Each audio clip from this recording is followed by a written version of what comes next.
হেৰস্তো secret intelligence agency যেনেকৈ ভাৰতৰ লগত আছে আইবি ৰ তাৰপিছত NIA CBI এইবিলাক তো এইবিলাকৰ কাম কি বাৰু যে আমাৰ দেশখনত যদি কিবা বিপদ হয় কোনোবাই কিবা ভাবি আছে পাকিস্তানে কিবা এটেকৰ প্ল্যান বনাই আছে এইবিলাক চাই থাকে আৰু তেনেকে ইজৰাইলৰ লগত আছে Mossad the most powerful intelligence agency in the world বুলি যাক কোৱা হয় তো বৰ্তমান লাগিছে যুদ্ধৰ সময়ত এটা এজেন্সি কি লেভেলত কাম কৰি আছে শুনক ইজৰাইল এখন এনেকুৱা দেশ যাৰ এৰিয়া ভাৰততকৈ প্ৰায় 150 গুণ কম আমাৰ মেঘালয়খনৰ মান হ'ব পপুলেশ্যন 1 কৰোৰতকৈও কম কিন্তু এইখন দেশৰ লগত এনেকুৱা শক্তি আছে ন এনেকুৱা টেকনলজি আছে আৰু চাৰিওফালৰ পৰা আৱৰি ৰাখিছে এনেকুৱা কিছুমান দেশে সিৰিয়া জৰ্ডান ইজিপ্ট ইৰাক ইৰাণ যিবিলাক দেশত মিলিটেণ্ট হওক প্ৰব্লেম হওক নুগুছে সেইবিলাক দেশৰ মাজত থাকিও জাষ্ট 75 বছৰত এই পৃথিৱীৰ সবচে ধনী দেশৰ মাজত এখন ধনী দেশ হ'বলৈ কেনেকৈ সক্ষম হ'ল বাৰু ইজৰাইল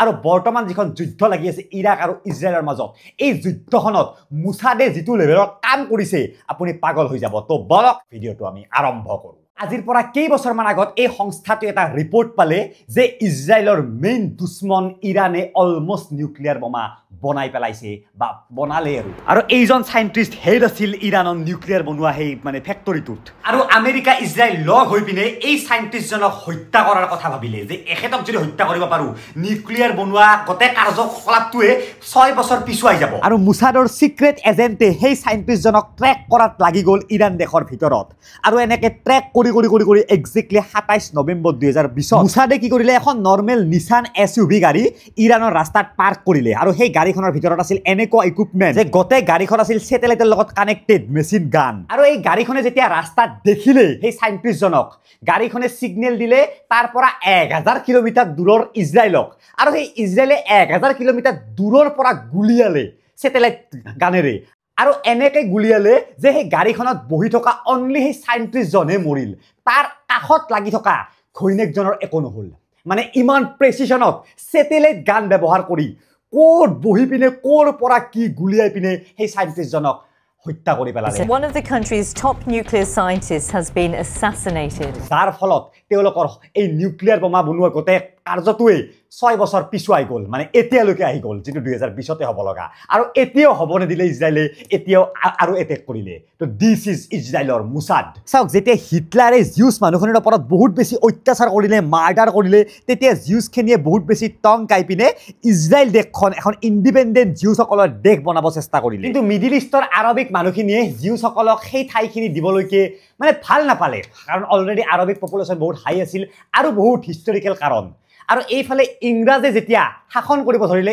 ইংৰাজসকলেও এটা এন্টি জিউছ পলিচি এটা ললে তো অলৰেডি হিটলাৰৰ সময়ৰ পৰাই জিউছসকলৰ লগত অত্যাচাৰ চলাই আহিছে তাৰপিছত ইংৰাজেও জিউছসকলৰ ওপৰত অত্যাচাৰ চলাব ধৰিলে এন্টি জিউছ মুভমেণ্ট আৰম্ভ কৰিলে আৰু তেনেকে জিউছসকলৰ মাজত মানে ইজৰাইলত মোছাদৰ দৰে এটা সংগঠনৰ সৃষ্টি হ'ল যেটো ফাৰ্ষ্টটো এটা উগ্ৰপন্থী বা মিলিটেণ্ট হিচাপে আৰু তাৰ পিছত এজ এ নেশ্যনেল সিকিউৰিটি হিচাপে তেওঁলোক ওলাই আহিল তেওঁলোকক এটাই লাগা আছিল যে আমাক এখন ইণ্ডিপেণ্ডেণ্ট দেশ লাগে নেশ্যন লাগে জিউছসকলৰ যিখন হৈছে ইজৰাইল আৰু এনেকে যুদ্ধ কৰি 1948ত ইজৰাইল এখন দেশ হ'ল দেশটো হ'ল কিন্তু এনেকুৱা এখন দেশ যাৰ চাৰিওফালে অনলি দুশ্মন আছে কোনো ফ্ৰেণ্ড নাই দেশটো হ'ল কিন্তু একো ৰিসোৰ্স নাই তো ফাৰ্স্ট এই দেশখনক আমেৰিকাই বহুত সাপোৰ্ট কৰিলে আমেৰিকাই এইড দিলে কিবা দিলে আৰু লাহে লাহে এই ইজৰাইল দেশখন ষ্টেবল হোৱাত লাগি গ'ল কিন্তু ইজৰাইল দেশৰ তেনেকুৱা কোনো সিকিউৰিটি কাৰণ সিকিউৰিটি বহুত বেছি ইম্পৰ্টেন্ট চাৰিওফালে যদি দুশ্মন থাকে আৰু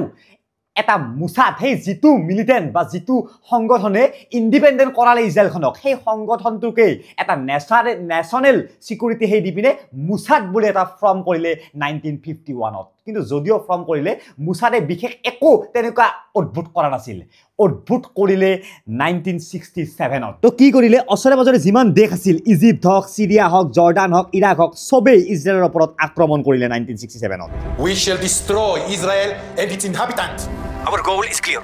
To wipe Israel off the map. But মোছাদে অলৰেডি জানিছিল এনেকুৱা কিবা এটা হ'ব আৰু মোছাদৰ টিমে এই আক্ৰমণটোক মাত্ৰ 6 দিনৰ ভিতৰত হৰুৱাই দিলে গোটেইখন দেশক এনেকৈ হৰুৱালে যে এটা ইজিপ্তৰ বহুত ডাঙৰ আৰ্মিৰ গ্ৰুপক এনেকৈ হানি ট্ৰেপ কৰি লৈ গ'ল আৰু লৈ গৈ পেলাই ডাইৰেক্ট জেলত ভৰাই দিলে মানে কোনো যুদ্ধ নাই একো নাই ভৰাই দিলে মানে মুছাদৰ পাৱাৰ গোটেই পৃথিৱীয়ে এই 1967ত গম পালে যে এনেকুৱা এটা টিম আছে, এনেকুৱা এটা এজেঞ্চি আছে যাৰ ইণ্টেলিজেন্স, যাৰ ক্ষমতা, যাৰ ট্ৰিক এই পৃথিৱীত সবচে বেষ্ট। আৰু তেতিয়াৰ পৰা মুছাদে কাকো ডিসএপয়েন্ট কৰা নাই। এনেকুৱা অপাৰেশ্যন মুছাদে কৰিলে। এটা অপাৰেশ্যনৰ কথা শুনক, আৰু যেতিয়া হিটলাৰ মৰিল, হিটলাৰৰ লগবিলাক নাৰ্জি কমাণ্ডাৰবিলাক ক'বাত লুকাই থাকিল, আৰু তেনেকুৱা এজন নাৰ্জি কমাণ্ডাৰ এডল্ফ আইকমেন, তেখেতক এই ইজৰাইলে আৰ্জেণ্টিনাৰ পৰা ধৰি লৈ আহিলে। ইভেন আৰ্জেণ্টিনা চৰকাৰেও গম নাপালে যে তেখেতসকলৰ দেশৰ পৰাই ধৰি লৈ আহি ইজৰাইলৰ কোৰ্টত হাজিৰ কৰিলে যে কিয় মাৰা হৈছিল জুইসকলক। আৰু 1972 এনেকুৱা এটা কাম কৰিলে যে ইজৰাইলৰ 12জন প্লেয়াৰ মানে খেলুৱৈ তেখেতসকলক পেলেষ্টিনৰ আতংকবাদী সংগঠনে মাৰিলে, গুলিয়াই মাৰিলে বাহিৰত বেলেগ দেশত।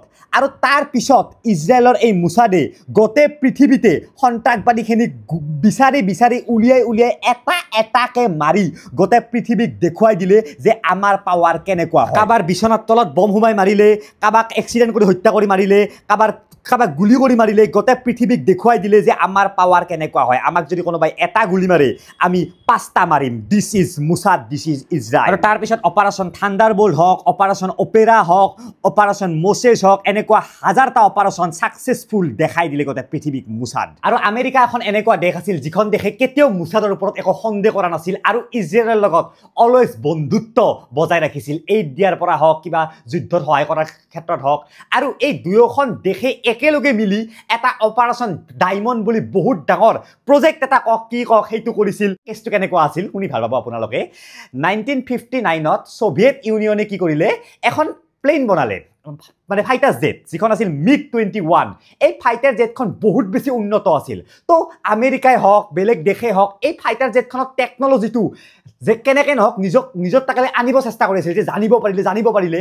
আৰু এই আমেৰিকা আৰু ইজৰাইলৰ মুছাদে মিলি পিনে অপাৰেশ্যন ডায়মণ্ড লঞ্চ কৰিলে। আৰু এই ডায়মণ্ডৰ আণ্ডাৰত কি কৰিলে জানেনে, এখন MiG-21 এখন, আৰু তাৰে পাইলট এজনক হানি ট্ৰেপত ফচালে, কিবা ছোৱালীৰ দ্বাৰা হানি ট্ৰেপত ফচাই পিনে ইজৰাইল বেছত সেই ফ্লাইটখন লেণ্ড কৰালে। আৰু সেই ফ্লাইটখনৰ ওপৰত পুৰা ৰিচাৰ্চ চলালে, কেনেকৈ বনাইছে, কি বনাইছে আমেৰিকা আৰু ইজৰাইলে, আৰু তাৰ পিছত যাব দিলে।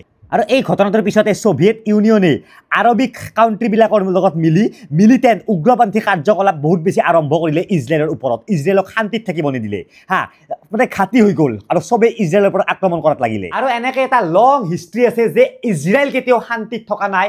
আৰু ইজৰাইলৰ মুছাদে যিমানে অশান্তি দিয়ে ইজৰাইলক, সিমানে সিহঁতক বেছি অশান্তি দিয়ে। মানে এটা এক্সাম্পল ইজৰাইল, যে কেনেকৈ এখন দেশৰ এটা ইণ্টেলিজেণ্ট ইউনিট এটাই দেশখনক বচাই থাকিব পাৰে। আৰু বৰ্তমান যিটো ইৰাণ আৰু ইজৰাইলৰ কাজিয়া হৈছে, সেইটোতো সেয়ে হৈছে যে ইৰাণে অলমষ্ট বনাই পেলাইছিলে নিউক্লিয়াৰ বোমা। মুছাদে গম পালে আৰু মুছাদে আক্ৰমণ কৰিলে। আৰু এইফালে ইৰাণেও আক্ৰমণ কৰি আছে ইজৰাইলৰ ওপৰত, ইজৰাইলেও আক্ৰমণ কৰি আছে, এইফালে আমেৰিকাও আক্ৰমণ কৰে, এনেকুৱা আৰু। তো যদিও পৃথিৱীত সময় পাৰ হৈ গৈ আছে, কিন্তু যেন এই আগতে যি ঘটি আছিল এতিয়াও সেয়ে ঘটি আছে। আৰু এনেকৈ চাগে তৃতীয় বিশ্বযুদ্ধ হ'ব পাৰে। তো নিশ্চয় গম পালে আপোনালোকে মুছাদৰ কথা। নেক্সট যদি লাগে আপোনালোকক, আমাৰ ইণ্ডিয়ানো কম নহয়, আমাৰ যি CBI আছে, আছে, যিখিনি ইণ্টেলিজেন্ট এজেঞ্চি আছে, এইখিনি কম নহয়। এইখিনিও ভাৰতক যি লেভেলত বচাই আছে, আপুনি পাগল হৈ যাব। নেক্সট ভিডিঅ' এটা বনাম, যেনেকৈ অজিত ডোভাল, তেখেতে পাকিস্তানত গৈ পিনে কিমান বছৰ আছিল, পাকিস্তানৰ পৰা চিক্ৰেট ইনফৰমেশ্যন লৈ আহি আছে। যদি এনেকুৱা এজেঞ্চি নাথাকে, দেশখন শেষ কৰি পেলাব। এই এজেঞ্চি হৈছে দেশখনৰ চিকিউৰিটিৰ এটা ষ্টেপ, যিটো ষ্টেপ বহুত বেছি ইম্পৰ্টেণ্ট হয়। আৰু সবচে ওপৰত এই ষ্টেপটোৰ মুছাদ, বা তাৰপিছত আমেৰিকা, তাৰপিছত আৰু এনেকুৱা আৰু চবৰে বেলেগ বেলেগ।